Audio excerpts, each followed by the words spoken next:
but the Department of Defense issued and confessed yesterday that, in fact, none of those 300 names were present in our material. So, on the one hand, we see no credible evidence of harm being committed. We also see the Pentagon making a position that it's not really involved in Iraq anymore. Well, we all know that there's 50,000 US forces presently in Iraq, and over 100,000 US military contractors. So that argument it can't stand up on both accounts. But when we look to see what happened with the Afghan experience, we see no one harmed by this, apart from the reputation of an abusive organisation who is not credible, who's been shown time and time again, not just by our work but by others, to make statements that are simply not credible. And so that is the lack of harm. So then we look at the other side of the equation. What is the possible benefit? Can this material save lives? Can it improve the quality of life in Iraq? Can it tend to shape our perceptions of how war should and should not be conducted? Can it shape our perceptions of who should be conducting war and in what manner? And the answer to that is a clear yes. We see serious consideration and calls for investigation by the top levels of the United Kingdom government. That is the correct response to the revelation of this type of material. You know, it must be disturbing to Iraqis to see this sort of revelation, which reveals 15,000 civilian casualties that were never previously reported, 66,000 internally declared total, but 15,000 that are not present in any media reports since 2003. To hear the Pentagon take such a cavalier attitude to the discovery, the public discovery of 6 9/11s, the equivalent death count of 6 9/11s, and you know, it really, if the Pentagon is to be seen as a credible institution, every country needs a military to defend it. But if it's to be seen as a credible in that role, it needs to also be a responsive institution. All these reports were made secret at the time that they were written. Without doubt, nearly all of them should not be secret now. That time has elapsed. They're not of tactical significance, and yet they are still concealed. So what is the purpose of concealing them? What are the documents you're talking about are still concealed? Well, essentially all this material, all these 400,000 reports have been kept by the Pentagon. The only reason that the public is seeing them now is that some brave soldier or soldiers step forward to give us this material and get it out into the public domain where it can shape public policy and do some good. And not only Britain has responded, saying they are calling for an investigation, but the latest news right now out of Denmark, I believe let's see if I can find it here. The Danish Prime Minister, Lars Rasmussen, promised all allegations according to which Danish soldiers may have knowingly handed over detainees in Iraq to mistreatment at the hands of local authorities are regarded as very serious. But the Prime Minister also rejected calls by the opposition to establish an independent commission to investigate the claims. Have you, Julian Assange, redacted any of these close to 400,000 documents? And how did you communicate with the Pentagon beforehand?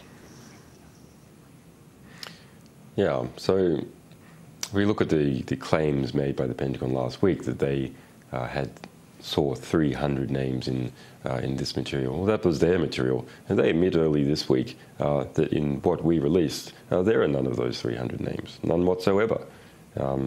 So we went through a harm minimization process like we do with every release of our material. And we asked when dealing with Afghanistan and after for the Pentagon and the ISAF's assistance in this. The Pentagon stated to us very clearly, including in a letter from the DoD's chief counsel, that they were not interested in harm minimization. They were not an organization that were interested in harm minimization, and they would not be assisting us, and they were only interested in fact, demanding under the threat of compulsion that we return and destroy all of this.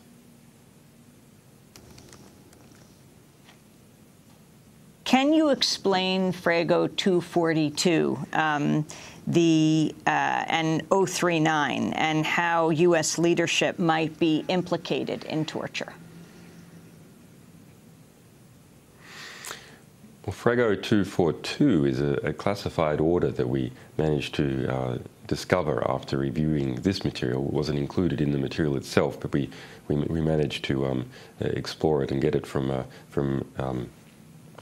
some of our sources that shows that an order that the U.S. military not intervene in these cases of Iraqi police and Iraqi officials committing torture.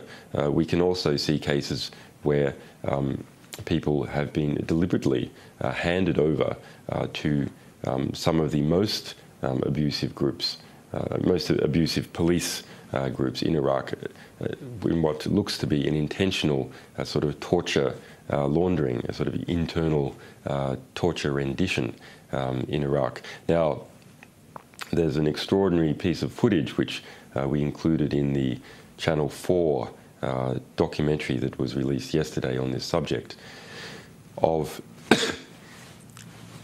the Chief of Staff at a press conference with Donald Rumsfeld responding to a question by a reporter along these lines of what action US forces must take if they see torture or other forms of abuse. The Chief of Staff said, well, they must intervene where they can, and was corrected by Donald Rumsfeld in saying, no, they don't have to intervene. And in fact, it turns out that Rumsfeld was right, and presumably Rumsfeld knew the existence of this Order 242 much better than the Chief of Staff, because he had been involved in the drafting of that order. Let me play that interaction. We played it yesterday, but it's very interesting. General Peter Pace, followed by Donald Rumsfeld. This is from November 2005. It is absolutely the responsibility of every U.S. service member, if they see inhumane treatment being conducted, to intervene to stop it. But I don't think you mean they have an obligation to physically stop it. It's to report it. Julian Assange. Yeah, and you'll find in the longer version of that clip, Pace says, no, that they have an obligation to physically intervene. Not true. And not also subsequently recorrected by Rumsfeld. But Rumsfeld was right. Frago 242 says explicitly that is not to happen, that there is not to be physical intervention. And arguably, the US at that period was the controlling organ in the situation. It had effective control on the ground, and so under international law, it is the responsible party having effective control. Julian Assange, I want to read for you from the Washington Post editorial in today's paper. They write, quote, "In Afghanistan, WikiLeaks appears to have put the lives of courageous Afghans at risk by identifying them as American sources. In Iraq, it has at least temporarily complicated negotiations to form a new government. We are all for the disclosure of important government information, but Mr. Assange's reckless and politically motivated approach, while causing tangible harm, has shed relative relatively little light. Now, that's not a general speaking in the United States. That's the Washington Post. I wanted you to respond to that, but also, interestingly, Ellen Nickmeyer, former Washington Post Baghdad chief during much of the war, writes in the Daily Beast, "Thanks to WikiLeaks, though, I now know the extent to which top American leaders lied knowingly to the American public, to American troops, and to the world as the Iraq mission exploded."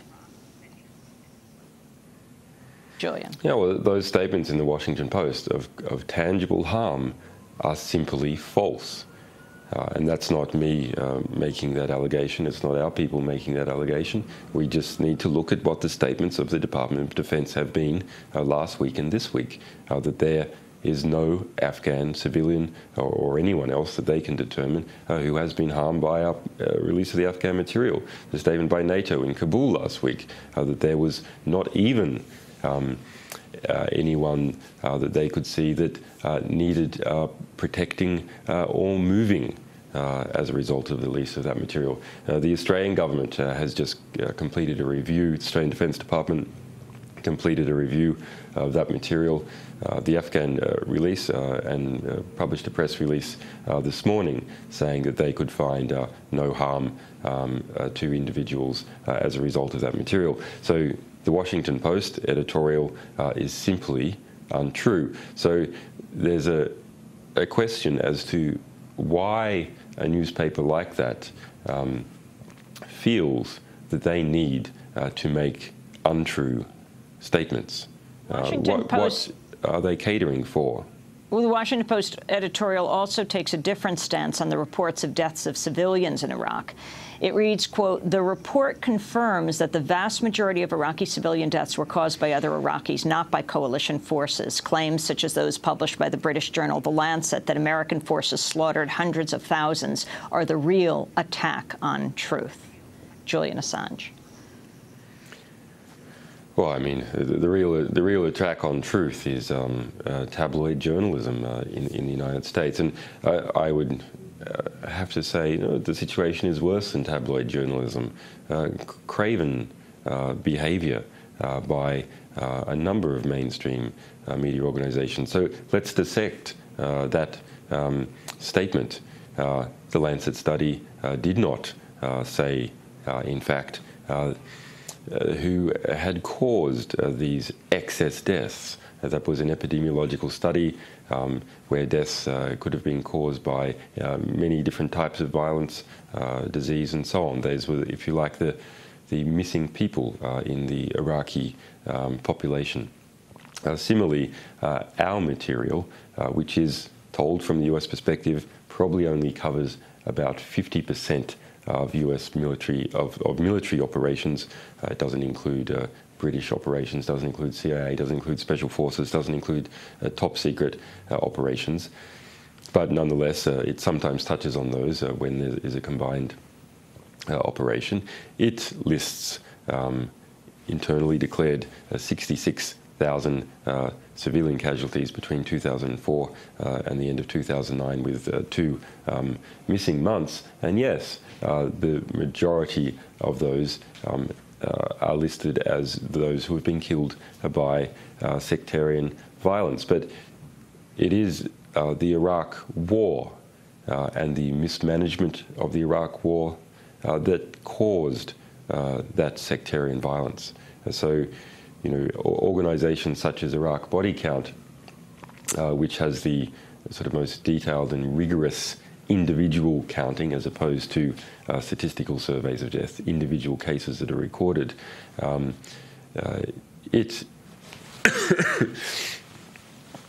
also has a majority of deaths caused for civilian deaths caused by civilian violence, but it still counts those as civilians killed by violence as a result of the war, and correctly so. Julian Assange, we're going to break and then come back. We're speaking to Julian Assange. He's the editor-in-chief of WikiLeaks, which has just posted the largest release of documents, of military documents in history. This is Democracy Now!, democracynow.org. After we speak with him, we'll be talking about the outbreak of cholera in Haiti.